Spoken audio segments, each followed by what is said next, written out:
Chapter 12. Jen. They'd better well be home this time. We saw the truck heading this way. They'll be here. This lawn is really shit. Doesn't anyone mow their lawn anymore? Pay attention. We're about to question a suspect. If I ring this bell and no one answers, you're buying lunch. Wait, do you hear something? Sounds intense. Do we knock? No, keep listening. They've stopped talking. If we don't go in now, they'll wrap it. Damn it. Okay, let's do this. It felt as skin-bitingly cold as winter in the forest all week. Not saying it was actually cold out. In fact, the weather was really nice for this time of year. But when you've just spent the last couple of months in the middle of summer, and you suddenly drop right into autumn, even in pretty much the same climate, your body takes a while to adjust. It's like how 2 days that are just as hot can feel way different just 'cause of what season they're in. All of this is to say that I was shivering constantly over the last couple days, but I didn't want to give it away. I wore light clothes like everyone else, although Sarah had pointed out I'd been wearing way darker stuff that tended to blend in more. I didn't want to look like a freak, though, wearing some heavy jacket everywhere. I dealt with the chills and the sniffles at school instead. So when I tell you that even with all that, I still felt the room get colder in an instant, you'll understand that I mean it was like the Arctic in there. It didn't take me long to figure out why. As I glanced away from Matt and Carl, both still on edge, I saw the outline of a hand just through the curtains around the windows by our front door. My instincts were right on the money. I got the guys to shut up. We stared at the door for what felt like hours, but only a second later, the first knock came, a sharp tap of a fist on the door. Matt immediately took charge. "Jen, hide," he hissed. I didn't have to be told twice. In my hunting outfit, with the quiver of arrows on my back and a bow over my shoulder, I was seriously out of place. I snagged the arrow out of the banister as I hurried upstairs, ripping out a small chunk in the process. Matt raised an eyebrow. I shrugged, retreating into the shadows of the upstairs landing. The staircase looked so beat up anyway, it didn't really stand out much. Okay, it did. There's a big difference between the scratches and scuffs versus the sudden gaping hole I'd just torn out. But what the hell did he expect? I couldn't just leave it there. For a brief moment of bizarre jealousy, I wondered why Matt had sent me away, but not Carl. It didn't take long to reason it out, though. Whoever was on the other side of the door had probably heard people arguing, 2 guys in particular. If Matt answered it alone, he'd just look more suspicious. I could disappear, since I hadn't been shouting my head off like an idiot, but we needed to seem like we had nothing to hide. No way in hell I wasn't going to listen in, though. I laid down just beyond the corner at the top of the stairs, pressed into the carpet with my ears as close as I could get to the corner of the wall without showing myself. I heard the door click open. "Hello, officers," Matt's voice rang out, quite calm. The staircase groaned slightly as someone leaned against the banister. I assumed it was Carl. He was still breathing pretty heavily, though he was trying to suppress it. "Matthew Weston." A typical cop voice, all direct and professional. I decided the guy must have glasses, with a full proper uniform, all perfectly even and pressed. Probably pretty handsome, too. "Can I help you?" "Detectives, actually," said a second voice, rougher. He'd be the off-the-rails guy, the play-it-by-his-own-rules cop. Shabby clothes, a devil-may-care attitude.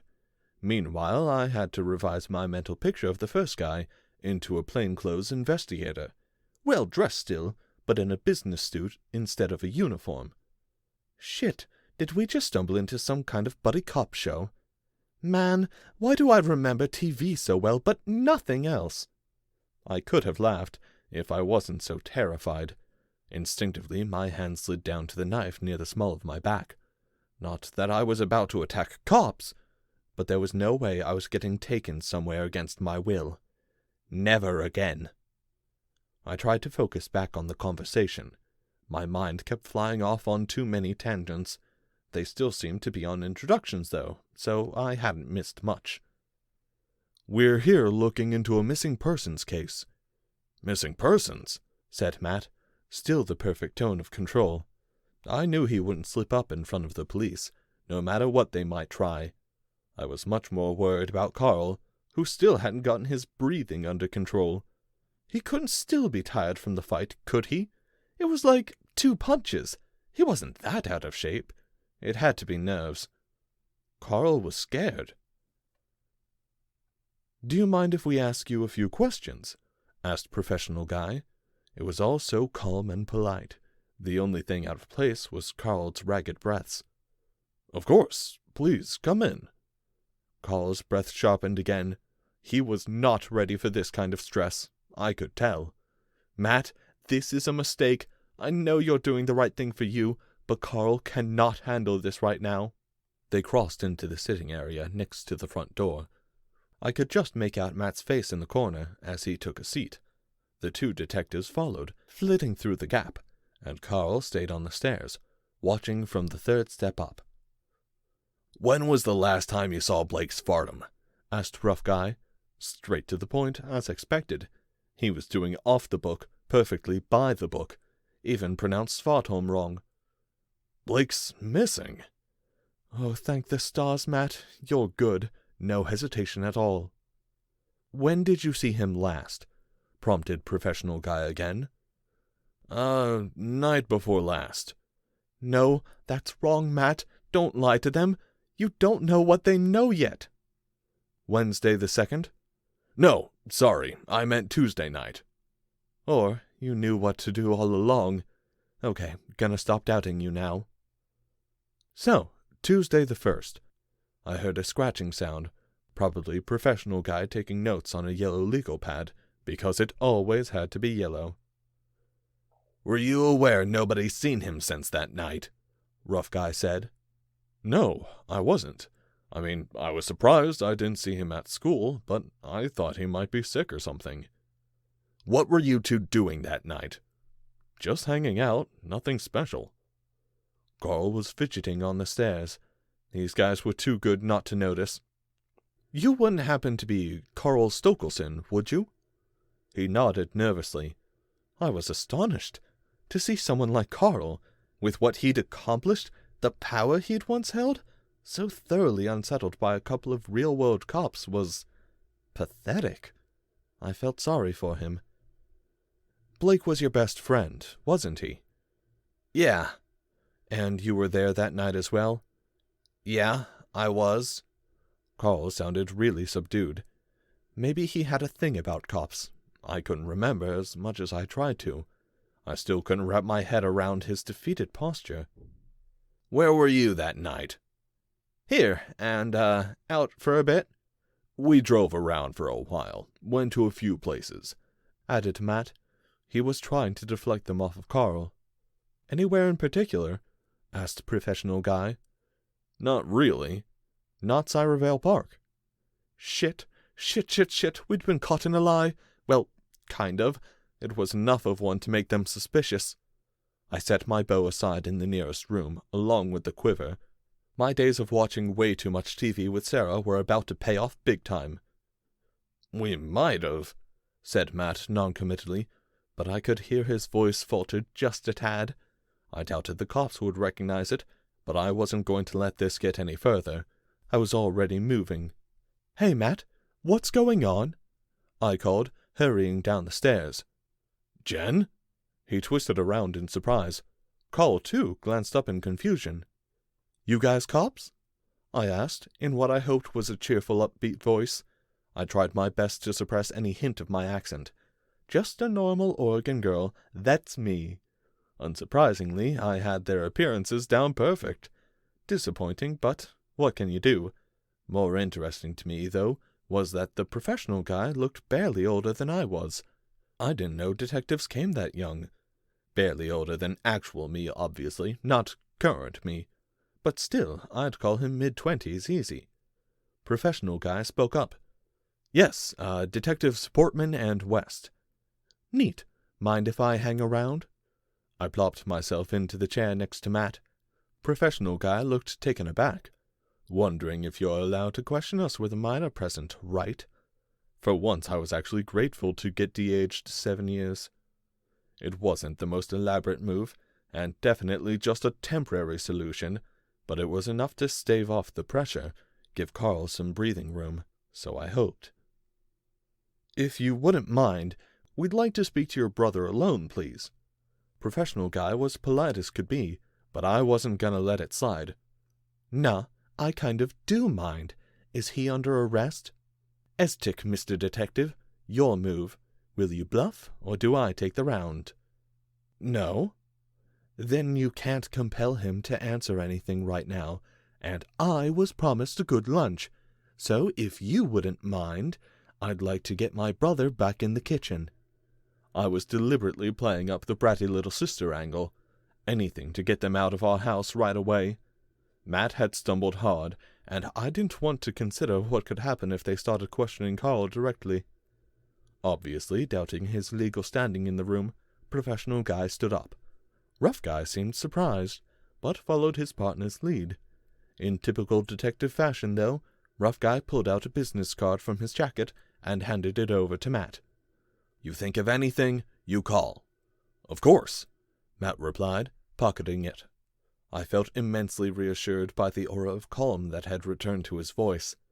The cops were out of the door in moments, and I watched carefully all the way back into their car and then down the block and away. Only once they were gone did I turn back to face my brother. "That was sloppy," said Matt. "Masala de foot!" I snapped. "Why did you lie?" Matt started. "We're screwed," said Carl. We both looked at him confused. "I think that's a little preemptive," said Matt. "They came to my place once. My dad told me." "So they know you and Blake are friends. It's not exactly news," Matt reasoned. "Yeah, but that bit about Cyrevale, they probably got that off of a chat between me and Blake. Off Blake's computer. They'll know I was involved somehow." Matt sighed. "It's not the end of the world yet, Carl. We'll figure something out." Carl's eyes narrowed. "Figure something out," he sneered. "Like you always do."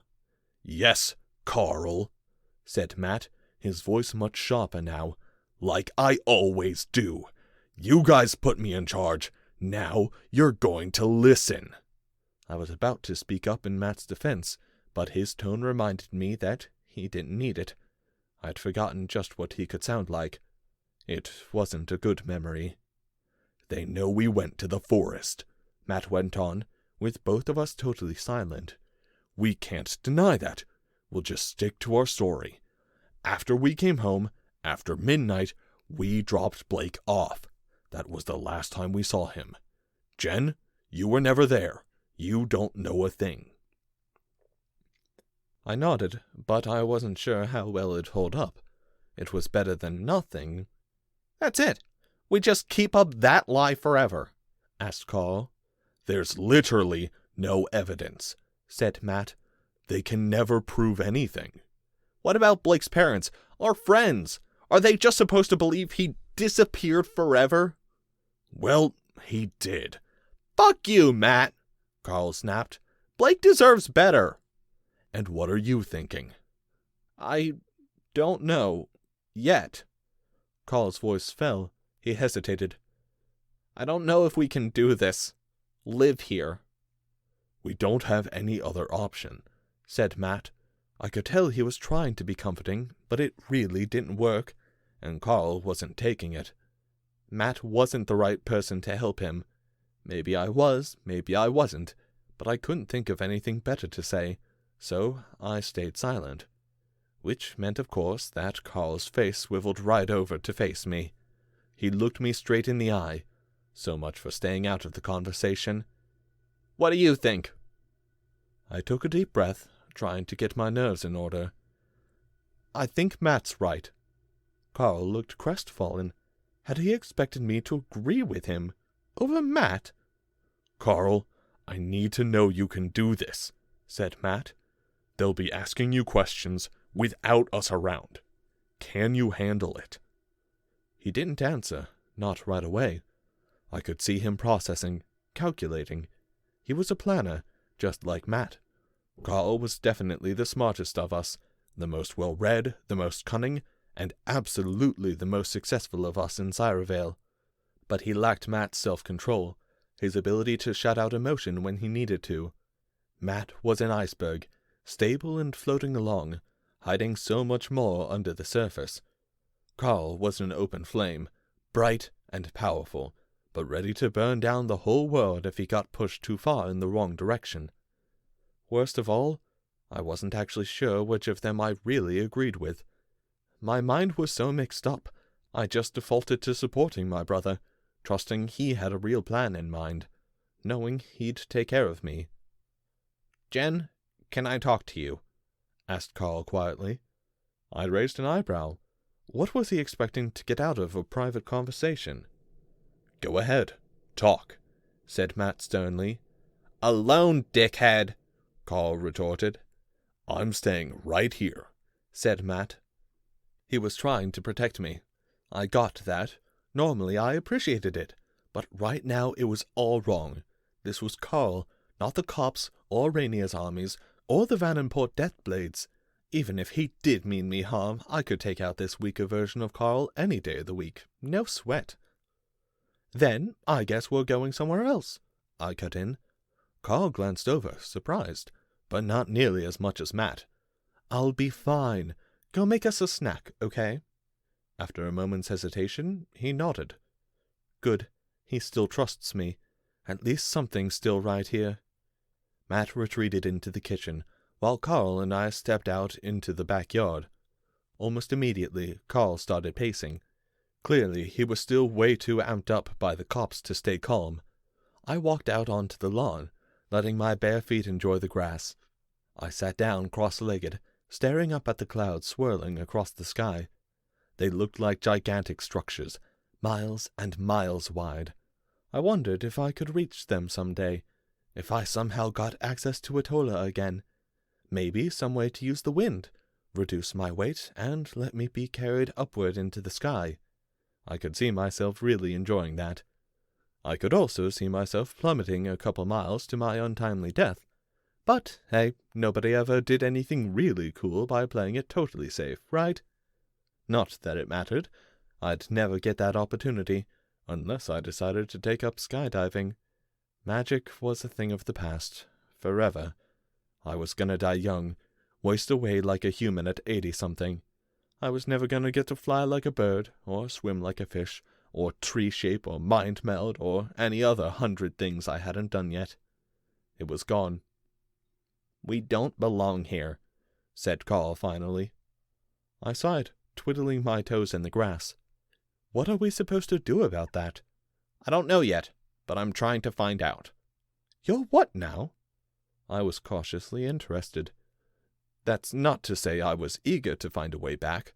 Despite everything I'd just listed off, there was a hell of a lot of reasons to be happy back here, too. The jury was still out. I just liked having options. Anything to feel less confined in the world. "I've been sending out messages, trying to find anyone who might have gone through something similar.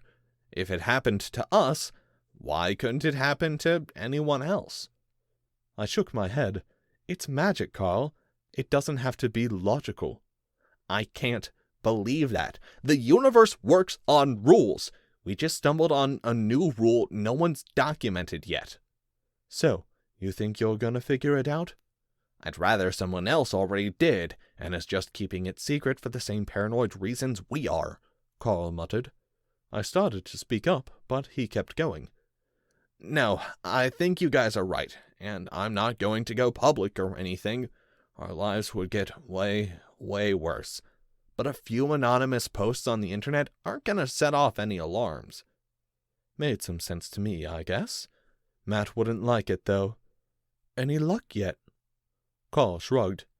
"Mostly a lot of trolls, or just pure fantasy. But I did get one possible hit. A guy claiming he knows something, and clearly just as scared as we are. I've been talking to him." I felt a thrill roll through me, coupled with a healthy burst of defensive skepticism. How can you be so sure you can trust him? "I can't. Of course not. It's the internet. but he seems legit from the couple PMs we've traded so far. PMs? I asked, with a twinge of embarrassment. Sorry, private messages. No one else will see them. Okay, I said neutrally. I didn't want to get my hopes up, but I trusted Carl could stay discreet, especially with anything concerning the web. If... Carl started, but he cut himself off abruptly. I glanced over at him, curious. His face was unreadable, a mix of apprehension and hope. If what? I prompted. Would you come back with me, if I found a way? I didn't answer right away, because I didn't really have an answer, and it seemed to open a floodgate. There's nothing left for me here. I don't fit into my family, school is worthless, and I couldn't see myself going through the usual hoops, going to college, getting a job, whatever. After what we've done, it would be such a step backwards. Nothing I could ever achieve in this world would amount to a fraction of what I accomplished in Cyrevale. Carl's face twisted into a bitter smile. I still have so much unfinished business over there. It wouldn't be right for me to leave it, you know? And I know you still have people here. You've got friends and family. But do you really belong here? Can you really be happy here? A couple days ago, even a month ago, I could have said yes. Today, I said nothing. You should be at my side while we reshape the world. The way he said it, the attempt at grandeur, I couldn't help but laugh. Sorry, but seriously, reshape the world. Why not? Dunno, just seems nuts to be saying that about a couple kids from Oregon. Carl shook his head. It is nuts, but we already did it once. The four of us overthrew the whole empire. We had help, I said dismissively. You tell me you prefer this world over Cyrevale, Carl snapped. You know what? It wasn't all great, I shot back, my own temper rising, and at that moment I really didn't feel like controlling it. Cool as your city and your guilds and Defoot were, they treated me like shit. Carl's conviction didn't seem to waver, so I pressed on. I'm not talking about the pit. You took care of that. I mean after we won. They still didn't want me around. I could walk down the streets and get spat on by any random human that walked by, just because of where I came from. I didn't, Carl started. No, you didn't, but I didn't want you to know. I was going to handle it. Hard enough being a girl in a medieval fantasy world, but add on top of that a seriously racist kingdom, and my half-sylph heritage? I landed on the right word after a moment's searching. Hard to give a good speech when I was still struggling with the language. I know you and Matt had plans to try and bring everyone together, but honestly, I was pretty close to just ditching you both and going back to my Soonsil.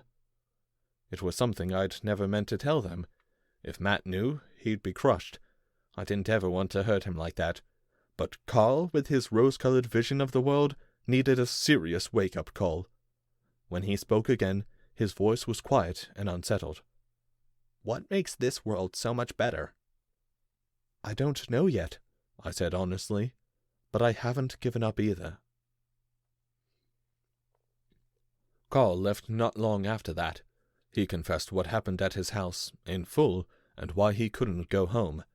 I had his cell number, though, finally, and we'd promised to meet up again soon. He'd be camping out in the public places where he could get internet access until we figured out how to handle the police. I felt like I'd gotten him to calm down for now, at least. I could only pray to the stars that we found a more permanent solution soon. When he left, though, I could tell something had been lost. Carl didn't quite trust me anymore. A bond we'd once held, something forged in shared experience, and the many days and nights we'd spent alone on the run outside Vandenport. It was suddenly walled away. I could still feel our connection, but it was weak and fragile, and I didn't think he'd reach out to me again. Not until he found a real solution, one way or another. The stars sure weren't doing much for me anymore. I blamed it on the sky I no longer recognized, a void filled with strange patterns and a single moon that was far too large. Did I want to return to the sky I remembered? I couldn't say. Everything I said to Carl was true, and yet I'd already found I could barely live in this world as it was either. As I said to Matt, I was barely hanging on by a twig. I wanted to return, but at the same time, I didn't want to leave. I was caught between two worlds, full of things I loved and full of things I feared. Eloquent, I know. If I could write it out in Etterline, it'd sound way better, but then you couldn't read it, so that's the best you get. In that moment, I thought of my mother. She had always flitted around the edges of my life, but for one reason or another, she'd never really been a central piece. She and I were family, and I'd love her until the day I died, whether that was in 80 years or a few hundred. Mom was always closer to Matt than to me. I didn't resent them for it.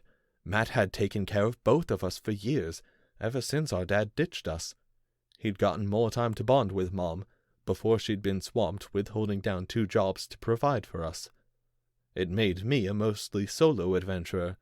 I'd spent most of my time out with friends, hanging out with Sarah, being a kid. Home was a place to come back for food and shelter at night. I never brought friends over. I spent as little time there as I could. I felt so stupid about it now, but I'd been ashamed. I never wanted my friends to find out we were poor.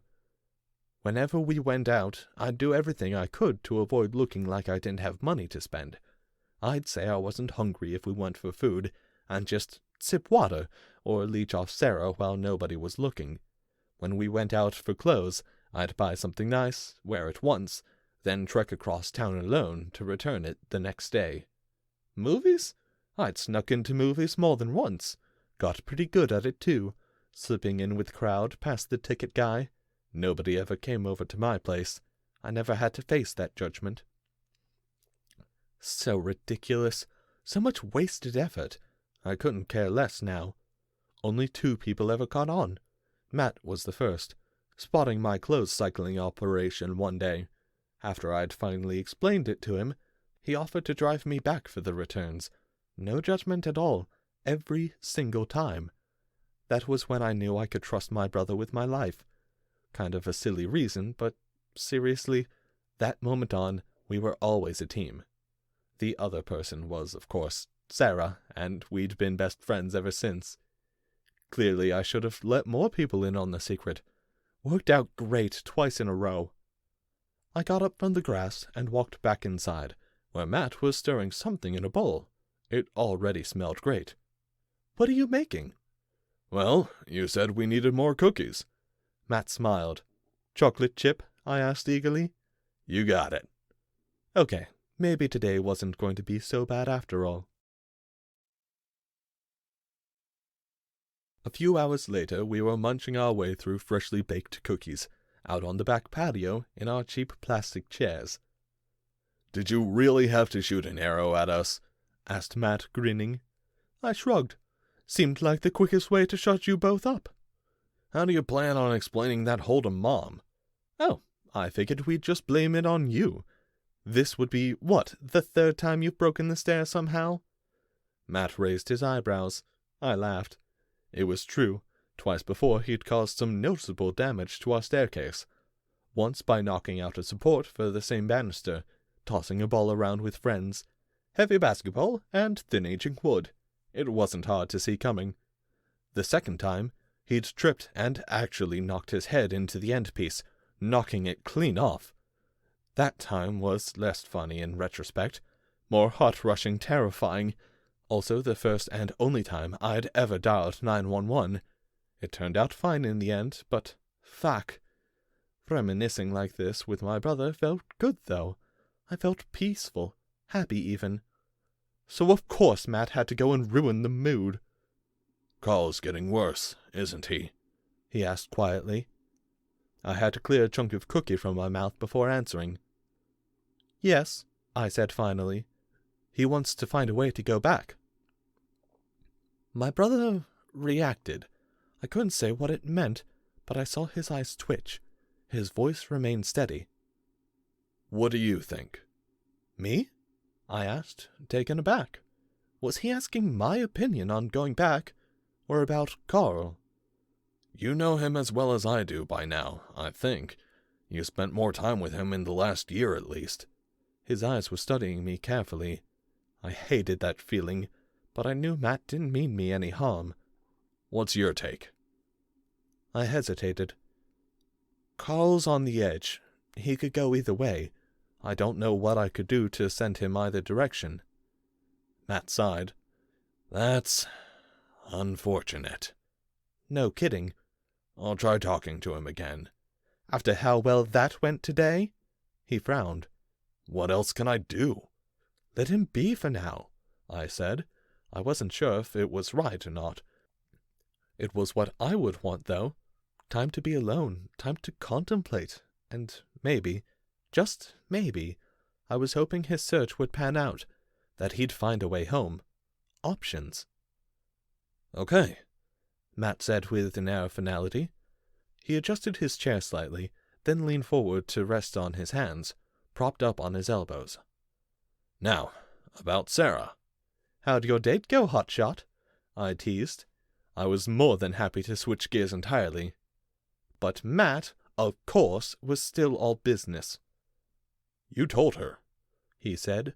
It didn't sound accusatory, but I still felt like he was trying to express disapproval. I really didn't think I deserved it.